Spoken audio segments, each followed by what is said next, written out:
तो hello future nursing officers, कैसे हैं आप सब लोग। उम्मीद है सब अच्छे होंगे और अच्छे से पढ़ाई कर रहे होंगे। आज जो हम पहले से फिफ्थ यूनिट पढ़ रहे थे इतने टाइम से, सर्विसेज रिलेटेड टू जेनेटिक्स, उसके अंदर आज जो है हम ये फिफ्थ यूनिट को कम्प्लीटली पूरा कर देंगे। तो एक बार छोटा सा रिकैप लेते हैं कि सबसे पहले हमने जो है वो जेनेटिक टेस्टिंग जो है वो इसके अंदर पढ़ ली थी। स्लाइड्स स्लाइड्स देखो देखो, रिवाइज हो रहा है इसके साथ साथ। एंड इसके बाद में हमने जीन थेरेपी पढ़ी थी, जो कि हमारी कंप्लीट हो चुकी है। इसके अंदर वैसे भी ज्यादा टॉपिक्स है नहीं, बहुत ही कम टॉपिक है। और अब जो हम आज पढ़ेंगे वो है जेनेटिक काउंसलिंग। जेनेटिक काउंसलिंग क्या होता है? तो आज जो हम पढ़ेंगे वो क्या है, जेनेटिक काउंसलिंग। सो जेनेटिक मतलब ऑब्वियसली अब तक तो पता लग गया है कि जेनेटिक होता क्या है। जीन से रिलेटेड, जीन से रिलेटेड जो स्टडी होती है, या उसके अंदर जो भी हमारी हेरिडिटरी डिसऑर्डर्स होते हैं या हेरिडिटरी कैरेक्टरिस्टिक्स होते हैं, उनके पास आउट से रिलेटेड जो भी इंफॉर्मेशन होती है या जो भी स्टडी होती है वो हम जेनेटिक में करते हैं।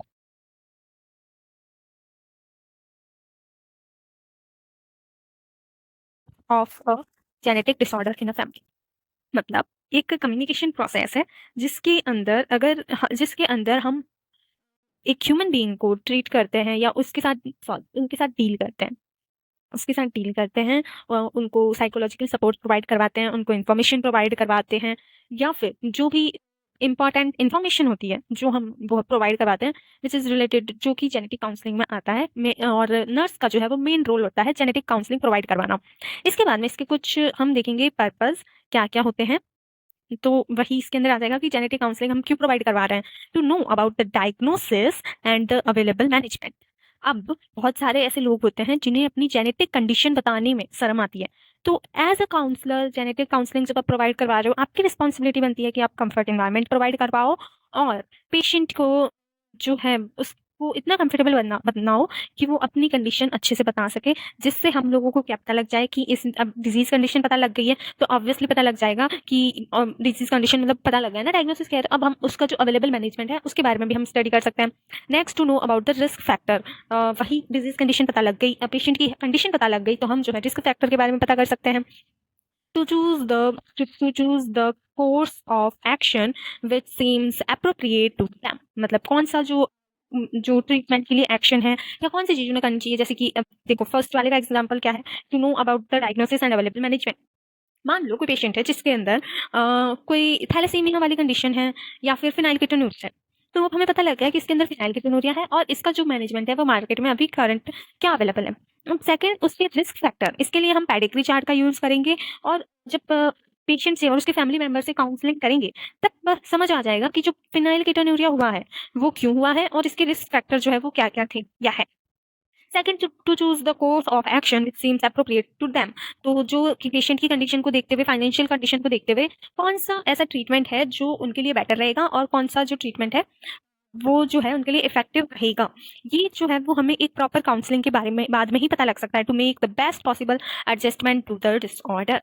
तो मैन सीधी सादी चीज यही है, जेनेटिक काउंसलिंग क्या होती है। जो जेनेटिक डिसऑर्डर्स होते हैं या जेनेटिक प्रॉब्लम्स होती है, उससे रिलेटेड उससे रिलेटेड इंफॉर्मेशन प्रोवाइड करवाना, या फिर उससे रिलेटेड इंफॉर्मेशन प्रोवाइड करवाना। ओके, अब ये हम किसको प्रोवाइड करवाते हैं, उस पर्सन को जिसको जेनेटिक डिसऑर्डर है। तो अब यहाँ पे ये प्रोवाइड करवाने के लिए पीछे दो तीन जो मेन मोटिव होते हैं, ये होते हैं कि हमें पता लगे कि जेनेटिक डिजीज कौन सी है और उसका मैनेजमेंट जो है वो हम कौन सा अच्छे से प्रोवाइड करवा सकते हैं। रिस्क फैक्टर कौन से हैं, ताकि आगे आने वाली जनरेशन को, जेनेटिक के तो ऑब्वियसली चांसेस है कि वो आगे वाली जनरेशन में आए, तो रिस्क फैक्टर को पता करें ताकि आगे आने वाली जनरेशन को वो कंडीशन ना हो, और उसकी फाइनेंशियल कंडीशन या फिजिकल कंडीशन जो भी है उसको देखते हुए उसको अप्रोप्रिएट ट्रीटमेंट प्रोवाइड कर पाएं। तो ये इसके पर्पस थे। नेक्स्ट जो है वो बेनिफिशियरीज, मतलब कौन कौन से ऐसे लोग हैं जिनको जेनेटिक काउंसलिंग से फायदा हो सकता है। People who have birth defects, जिनको बर्थ डिफेक्ट है उनको बेनिफिट हो सकता है। Parents who have a child with developmental delay. जो डेवलपमेंटल डिले है वो हम फोर्थ यूनिट में पढ़ेंगे। डेवलपमेंटल डिले के अंदर क्या होता है कि कोई भी बच्चा जो है वो अपने माइलस्टोन को एक निर्धारित एज तक नहीं प्राप्त कर पाता। जैसे कि मान लो, एक एग्जांपल दे रही हूँ, जैसे कि मान लो जो बच्चा है वो जो 5 से 6 महीने का, 6 से 9 महीने के बीच में, वो ऐसे 5 से 6 महीने के बीच में लगभग लोगों को पहचानने लगता है। 3 महीने में ही पहचानने लगता है, लेकिन 3 से लेके जब वो 6 महीने तक का होता है, तब तक वो पहचानने लगता है लोग। तो ये उसका माइलस्टोन हो गया कि 3 महीने का होगा, तब तक वो क्या हो जाएगा कि लोगों को पहचानने लगेगा। 9 महीने के बच्चे होते हैं, उनके अंदर दाँत आना स्टार्ट हो जाते हैं, तो ये उनका माइलस्टोन हो गया कि 9 महीने का बच्चा है तो उसके अंदर दाँत आने स्टार्ट हो जाएँगे। पर कुछ बच्चों के अंदर ये वाली जो कंडीशंस है वो नहीं होती है, वो लेट होती है। जो दाँत 9 महीने में आने चाहिए वो 18 महीने में आ रहे हैं, वहीं 20 महीने में आ रहे हैं। तो ये जो है उसको हम डेवलपमेंटल डिले बोलते हैं, जिसके बारे में डिटेल में हम 4th यूनिट में पढ़ेंगे। 4th यूनिट अब हम आगे पढ़ेंगे, ठीक है? Now third one is woman who have had more than 3 miscarriages, मतलब एक ऐसी वुमन जिसने अभी तक एक भी 3 जो बच्चे हैं वो मिसकैरेज हो गए। We all know what the meaning of miscarriage. 3 से ज़्यादा मिसकैरेज हो चुके हैं उनको, तो इसमें कहीं न कहीं चांसेस होता है कि वो जेनेटिक कंडीशन भी हो सकती है या फिर कुछ जेनेटिक डिसऑर्डर्स की वजह से या फैमिली हिस्ट्री की वजह से हो सकता है, व्हिच इज़ जिसको हम जेनेटिक कंडीशन बोल सकते हैं, ठीक है? Now elderly primigravida. अब देखो प्रीमी ग्रेविडा के अंदर क्या होता है, एल्डरली मतलब वही ओल्ड एज हो गया, बड़ी एज हो गई, और प्रीमी ग्रेविडा के अंदर होता है कि जो फर्स्ट प्रेगनेंसी है वो कब हुई है, एल्डरली जो एज है 35 उसमें या उससे ज़्यादा। जो आइडियल प्रेगनेंसी की एज मानी जाती है वो 25 से 28 होती है। अब 25 से 28 आइडियल एज होती है, 30 फिर भी मान के चलते हैं, लेकिन अगर 35 से ज़्यादा हो जाए तो which is known as elderly primigravida. यहाँ पे अगेन मैं बात करूंगी primigravida, elderly primigravida का मतलब होता है कि कोई भी ऐसी वुमेन जो फर्स्ट टाइम प्रेग्नेंट हो रही है 38 के बाद में या 38 की एज में, तो उसको हम एल्डरली प्रीमी ग्रेविडा बोलेंगे। ऐसा नहीं है कि अगर कोई वुमेन है उसने 30 ईयर्स में फर्स्ट प्रेगनेंसी कंसीव की एंड सेकंड प्रेगनेंसी जो है उसकी 35 में हो रही है तो उसको हम एल्डरली प्रीमी ग्रेविडा बोल रहे हैं, नो, क्लियरली फर्स्ट प्रेगनेंसी, ठीक है? एंड नाउ सेकंड क्या है, कॉन्सेंट वेरियस कपल्स, मतलब वो कपल्स जैसे इस जिनका उनके रिश्तों के अंदर, हिंदी में सिंपल लैंग्वेज में बताऊं तो उनके रिश्तों के अंदर जो मैरिजेस होती है जो कि हमें साउथ के अंदर ब्राह्मण फैमिली में देखने को मिल सकती है, या फिर कुछ ऐसी कम्युनिटीज होती है लाइक मुस्लिम कम्युनिटी हो गई, और भी बहुत सारी कम्युनिटी है जिनके अंदर ये चीजें देखने को मिलती है, तो उसके अंदर जेनेटिक काउंसलिंग प्रोवाइड करवाना बहुत ही जरूरी है, क्योंकि हो सकता है कि उन दोनों में से कोई एक कैरियर हो। एंड हम सभी जानते हैं कि ऐसे रिलेशनशिप्स में और ऐसी जो पेरेंट्स होते हैं उनके अंदर जेनेटिक डिसऑर्डर्स पास होने के चांसेस ज्यादा होते हैं। अगेन रिवाइज कर लेते हैं। सबसे पहला, किसमें जिस बच्चे को बर्थ डिफेक्ट है। दूसरा, अगर पेरेंट्स जिनका बच्चा जो है वो डेवलपमेंटल डिले के साथ में पैदा हुआ है या फिर उसमें डेवलपमेंटल डिले देखने को मिल रहा है। और तीसरा, हम एक वुमन जिसके जो 3 से ज़्यादा मिसकैरेजेस हो चुके हैं, या फिर एक लेडी जिसके अंदर 35 ईयर्स में वो फर्स्ट प्रेगनेंसी कंसीव कर रही है, या फिर जो है वो रिलेशनशिप जो है वो खून के रिश्तों में बन रहा है। अब यहाँ इन सभी पे हमारा मेन मोटिव क्या है, या तो उनको साइकोलॉजिकल सपोर्ट प्रोवाइड करवाना, या फिर अप्रोप्रिएट ट्रीटमेंट प्रोवाइड करवाना, एंड या फिर हम उन्हें क्या प्रोवाइड करवाते हैं। देखो यहाँ पे तो मेनली ये जो चीज़ें हैं, यहाँ पे हम 2 चीज़ें कर रहे हैं, अप्रोप्रिएट ट्रीटमेंट प्रोवाइड करवा रहे हैं और साइकोलॉजिकल सपोर्ट प्रोवाइड करवा रहे हैं। तो जेनेटिक काउंसलिंग में ये सारी चीज़ें देखने को मिलती है। अब नेक्स्ट जो है वो है phases of genetic counselling. Genetic counselling कौन कौन सी फेज में होती है, जैसे होता है ना फर्स्ट फेज में, ऐसी जेनेटिक काउंसलिंग की भी फेज होती है। तो उसके अंदर इसकी टोटल 5 फेजेस होती हैं। First one is assessment. सबसे पहले हमारे पास कोई पेशेंट आया जेनेटिक काउंसलिंग के लिए, तो सबसे पहले हम उसको असेस करेंगे। सेकंड वन, ये मैं ओवरव्यू दे रही हूँ, आगे हम डिटेल में पढ़ेंगे। एंड सेकंड, डायग्नोसिस, मतलब पहले असेस किया, फिर हमें पता लग गया कि इसकी डिजीज कंडीशन कौन सी है, तो हमने कंफर्मिंग टेस्ट जो है उसको करवाने को बोले। एंड अब जब उसने कंफर्मिंग टेस्ट करवा दिए तो अब उसके बाद में हम उसका एनालिसिस करेंगे कि जो टेस्ट है वो पॉजिटिव है या नेगेटिव है। फिर उसके बाद में कम्युनिकेशन, मतलब अब इसके बाद में हमें पता लगा जो रिपोर्ट्स में आया वो हमें फैमिली को बताना है, तो उसके लिए वो होगा कम्युनिकेशन फेज में। एंड जो 5th वन फेज आती है, इसके अंदर हमें क्या करना है, रेफरल एंड सपोर्ट। रेफरल वही कि कोई साइकोलॉजिकल सपोर्ट अच्छा है, डॉक्टर का रेफरेंस दे सकते हैं कि आप यहाँ से ट्रीटमेंट प्रोवाइड कर सकते हैं, या फिर आप ये जो ट्रीटमेंट है वो आप जो है वो कर सकते हैं।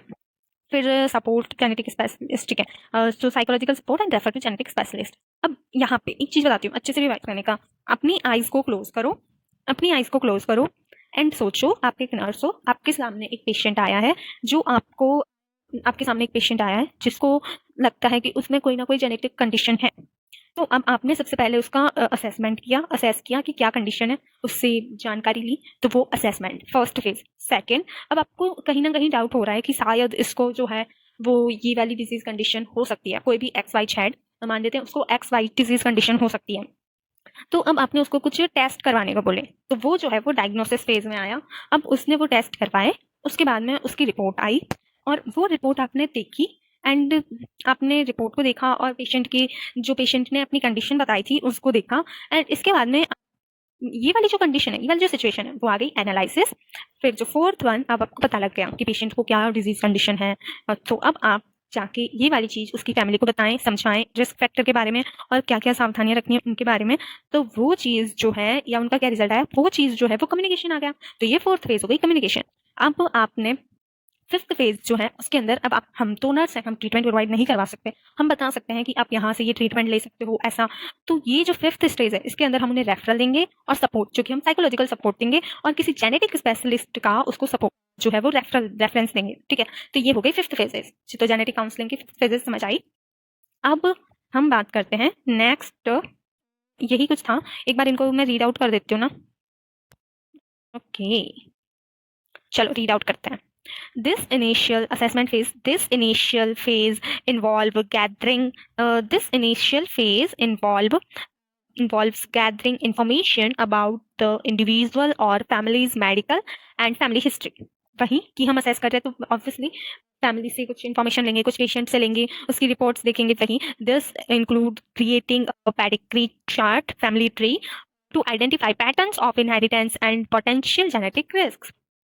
अब इसके बाद में आती है डायग्नोस्टिक फेज। तो इस फेज में जो भी हमने इन्फॉर्मेशन गैदर करनी थी और अपने अकॉर्डिंग डेटा जो है वो अपने पास रखना था वो हमने रख लिया। अब जो सेकंड है डायग्नोस्टिक फेज, तो this phase focuses on confirming और ruling out a diagnosis of a genetic condition. उस जेनेटिक कंडीशन के बारे में कंफर्म करना जो पेशेंट के अंदर करंटली है, इस फेज के अंदर ये होता है। ठीक है, it may involve genetic testing, जिसके अंदर हम जेनेटिक टेस्टिंग करवा सकते हैं, reviewing medical records and interpreting results. मतलब वही, या तो हम पेशेंट को बोल सकते हैं आप जेनेटिक टेस्टिंग करवाओ, या फिर हम उसकी जो रिकॉर्ड्स जो हमने पहले देखी थे वो रिकॉर्ड्स जो है उनको भी देख सकते हैं कि क्या बताऊँ उन्होंने पहले से ही वो सारी टेस्टिंग करवा चुकी हो, तो हमें मेडिकल रिकॉर्ड्स देखने की जरूरत पड़ेगी बस, या पुराने रिकॉर्ड्स देखने हैं।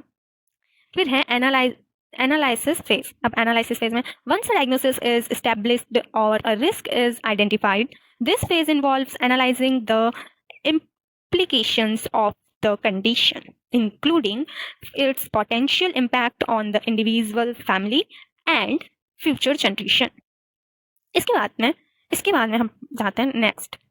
अब आता है communication phase. So this is a critical phase where the genetic counselor explain and finding risk and potential options in a clear and understandable manner. वही कि ऑब्वियसली कम्युनिकेशन है, तो हमने हमारा जो नर्सिंग फाउंडेशन था उसके अंदर हमारी सेकंड यूनिट थी कम्युनिकेशन करके, जिसके अंदर था कि हमें एक प्रोफेशनल IPR मेंटेन करके रखना है। तो वो IPR हमारा इस कम्युनिकेशन फेज में काम आएगा, अच्छे से जो है वो इन्फॉर्मेशन प्रोवाइड करवानी है। And fifth one is referral and support. This final phase focus on providing ongoing support, connecting individuals with relevant resources, facilitating access और to appropriate medical and psychosocial care. तो ये जो भी 5 चीजें जो यहाँ पे 2 पेजेस के अंदर लिखी हुई थी, तो जो भी ये 2 पेजेस के अंदर जो ये 5 चीजें लिखी हुई थी, 5 फेजेस थी, वो इसलिए है कि आपको थ्योरी पता लग जाए कि ये थ्योरी क्या है। बाकी मैंने इसको अच्छे से समझा दिया है कि इन 5 फेजेस के अंदर क्या होता है और याद करने का तरीका भी बता दिया है। Hope so. अब थोड़ा सा आगे बढ़ते हैं। वैसे ये यहीं पे खत्म हो गया जेनेटिक काउंसलिंग में। तो जेनेटिक काउंसलिंग में हमने बहुत सारी चीजें पढ़ी, जिसमें से मैं बता देती हूँ कि हमने क्या क्या पढ़ा। सबसे पहले हमने जेनेटिक काउंसलिंग की डेफिनेशन देखी, फिर उसके पर्पस देखे, देन उसके बाद में बेनिफिशियरीज देखी, किस किस को बेनिफिट है, फिर उसकी फेजेस देखी। तो ये जेनेटिक काउंसलिंग थी। अब हम आगे जो है इस यूनिट का लास्ट जो टॉपिक है वो हम पढ़ रहे हैं ethical issues regarding gene therapy.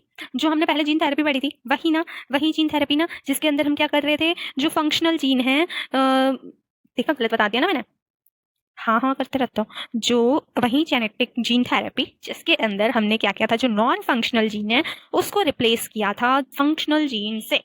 अब वो जेनेटिक थेरेपी ऑब्वियसली प्रोवाइड तो करवा सकते हैं, लेकिन उससे रिलेटेड एथिकल इश्यूज क्या क्या हो सकते हैं। तो because gene therapy involves making changes to the body's set of basic instructions, it raises many unique ethical concerns. The ethical questions surrounding gene therapy include: will the high cost of gene therapy make it available only to the wealthy? Could the widespread use of gene therapy make society less expecting to people who are different? So should people be involved? Should people be allowed to use gene therapy to enhance basic human traits such as height, intelligence and ethical ability? देखो, ethical issues जो gene therapy के regarding है वो कुछ इस तरीके से तो यहीं से जो कनेक्शन है वो वॉइस जो है वो आना बंद हो गई थी। अब फिर से रिकॉर्ड कर रहे हैं वीडियो को। यहाँ पे जो हम पढ़ रहे थे वो एथिकल इश्यूज जो है वो रिगार्डिंग जीन थेरेपी उसके बारे में पढ़ रहे थे, ठीक है। अब एथिकल इश्यूज क्या होते हैं? एक ऐसी कंडीशन या एक ऐसी सिचुएशन जो हमारे सामने लाके ये सवाल खड़ा कर देती है कि ये किस हद तक सही है और किस हद तक गलत है।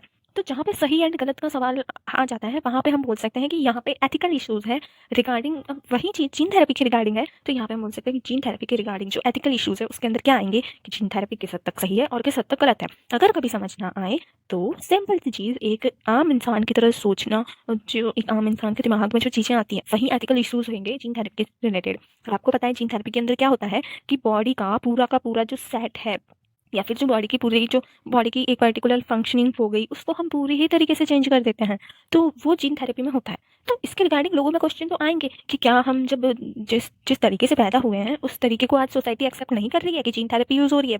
लेकिन हम सब लोग जानते हैं as a medical student and as a medical student हम सब लोग जानते हैं ये वाली चीज़ अच्छे से कि हमारा जो मेडिकल में या फिर मेडिसिन्स में जो मेन मोटिव होता है वो होता है कि सोसाइटी के अंदर एक ह्यूमन बीइंग के अंदर जो भी डिजीज़ कंडीशन है उससे उसको रिलीफ प्रोवाइड करवाना या फिर उसका क्योर करना। वहाँ पे कोई मोटिव नहीं होता कि हम जो है वो किसी पर्टिकुलर इंडिविजुअल को उसमें एक्सेप्ट नहीं कर रहे हैं। हमारा तो मेन मोटिव उनको रिलीफ एंड कंफर्ट प्रोवाइड कराना होता है। लेकिन सोसाइटी है वो ये चीज़ नहीं समझेंगे सब लोग। तो वहाँ पे कुछ चीज़ें आ जाती है, जैसे लोग ये भी बोलते हैं कि जीन थेरेपी की जो कॉस्ट है वो बहुत हाई है, बहुत ज़्यादा हाई है। तो ये क्या सिर्फ और सिर्फ अमीरों के लिए है? गरीबों के लिए जीन थेरेपी जैसी कोई चीज़ नहीं है। अब जीन थेरेपी की कॉस्ट हाई क्यों है? ये हम जेनेटिक पढ़ने के बाद में हम अच्छे से जानते हैं कि यहाँ पे जीन कितना बारीक जो है वो एक बॉडी के अंदर कितना बारीकी से उसको कट करना, उसके अंदर मॉडिफिकेशन करना, इसके लिए हाई टेक्नोलॉजी की और बहुत ज़्यादा ही हमें सतर्क रहने की आवश्यकता होती है। तो उसके लिए इसकी फीस लगती है। चलो जो भी है, अब एथिकल इश्यूज अगर एग्जाम में आ जाए तो वही लिखना जो आपके दिमाग में आ रहे हो बिना कुछ सोचे समझे। जब आपको जीन जेनेटिक के बारे में पता ही नहीं है तब आपके दिमाग में जीन थेरेपी के बारे में क्या आएगा? ये तो पहला क्वेश्चन ही होगा। Second, could the widespread use of gene therapy makes society less expecting of people accepting of people who are different? मतलब जो लोग डिफरेंट है उन लोगों को क्या सोसाइटी एक्सेप्ट नहीं करना चाहती? यही चीज़ मैंने सबसे पहले बताई थी। एंड जो थर्ड है, should people be allowed to use, क्या लोग अलाउ करेंगे कि वो उनके जो ह्यूमन ट्रेट है लाइक इंटेलिजेंट हो गई, एथलेटिक पावर हो गई या फिर हाइट हो गई, उसको वो जीन थेरेपी के थ्रू चेंज करवा दें? अब ये सारी जो बहुत सारी चीज़ें जो हमें देखने को मिल रही है कि बहुत सारे सेलिब्रिटीज़ जो हैं अपने स्किन का रंग चेंज करने के लिए, कलर चेंज करने के लिए थेरेपीज़ लेते हैं, अपने आप को अपनी बायोलॉजिकल एज कम करने के लिए थेरेपीज़ लेते हैं। तो वहाँ पे ये जो जीन थेरेपी जैसी चीज़ें हैं वो भी वर्क कर सकती है। बेसिकली शॉर्ट में बोलूँ एक लाइन में तो ethical issues regarding gene therapy में हम लोगों को बस इतना लिखना है कि सोसाइटी के अंदर क्या क्या चीज़ें चल रही है, कि वो जीन थेरेपी को कितना सही बोल रही है और कितना गलत बोल रही है। तो इसके ये 3 कुछ एग्जाम्पल है, बाकी खुद से भी लिख सकते हैं, बाकी इतना कुछ इंपॉर्टेंट है नहीं। Next, role of nurse in genetic counselling. Genetic counselling में नर्स का क्या रोल रहेगा? तो यहाँ पे हम कुछ 7 पॉइंट्स दिए मैंने और उन 7 पॉइंट्स के हमको बस कीवर्ड्स याद रखने हैं ताकि हम एग्जाम में अच्छे से लिख पाएँ और हमें अच्छे से वो याद रह पाएँ। जैसे कि फर्स्ट है receive the client and family and make them comfortable. First point हो गया कंफर्टेबल इन असेसमेंट रूम और जेनेटिक काउंसलिंग। तो सबसे पहले हमें क्लाइंट को और फैमिली मेंबर को असेसमेंट रूम में कंफर्टेबल प्रोवाइड करवाना है। सेकंड, उन्हें अपॉर्चुनिटी या फिर उन्हें एनकरेज करना है क्वेश्चन आस्क करने के लिए, क्वेश्चन पूछने के लिए, क्योंकि जितने ज़्यादा वो क्वेश्चन पूछ पाएंगे उतनी ज़्यादा ही हमें पता लग पाएगा कि उनको कितना समझ आया है। तो ये हो गया encourage the individual and family to ask questions as much as they can understand about all aspects of disorder, about genetic testing and inheritance pattern and natural course of disorder. Again जो third है वो हमारा है prepare and analyse a pedigree tree. जो pedigree tree है वो हम assessment वाले में ही बना लेंगे, जो हमने अभी देखी थी 5 फेजेस जेनेटिक काउंसलिंग की, उसमें असेसमेंट वाले में हम पेडिग्री ट्री भी बना रहे थे। तो वहीं हमें एज अ नर्स रोल यही है कि पेडिग्री ट्री बनाना है और establish information about hereditary pattern. Again provide, और next is provide psychological support to individual and family member through the counseling. And the fifth one is obtain an informed written consent form। जो nurse का main role होता है consent form लेना, ताकि patient और उसकी family member को पता लग सके कि जो भी चीज़ें हुई है वो उनकी हाँ से या फिर उनसे परमिशन लेके हुई है। अब फिर इसके बाद में जो है जो है वो ये है ensure follow up and supportive services to individual और family during entire course of need.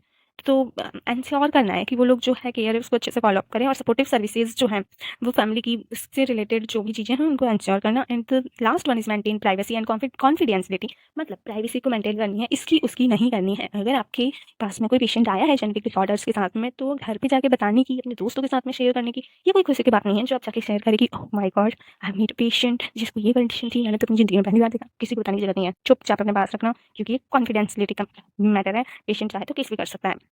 अब इसके बाद में ये यूनिट हमारी पूरी तरह से ख़त्म होती है, और इस यूनिट के अंदर जो चीज़ें, इस यूनिट के अंदर जितने भी टॉपिक्स थे, मेनली 3 ही टॉपिक थे, genetic testing, genetic counselling and gene therapy. वो तीनों हमने अच्छे से कंप्लीट कर दिए हैं प्रीवियस वीडियोज़ में एंड इन वीडियोज़ में। होप सो आपको ये समझ आया होगा। एंड अगर कोई क्वेश्चन रहता है इसके रिगार्डिंग तो आप मुझसे पूछ सकते हैं। बाकी इसकी जो टेस्ट सीरीज़ है, नो टेस्ट सीरीज़, जो इसके MCQs है वो चैनल पे अपलोड है, आप चाहें तो देख सकते हैं। और बाकी ये 5th यूनिट कंप्लीट हो गई है, तो इस पूरी की पूरी यूनिट के तो MCQs आ ही गए ना। ओके, फिर जैसे ही ये जेनेटिक कंप्लीट होगी उसके बाद में पूरी जेनेटिक के MCQs का भी एक वीडियो आएगा। सो तब तक के लिए थैंक यू वेरी मच।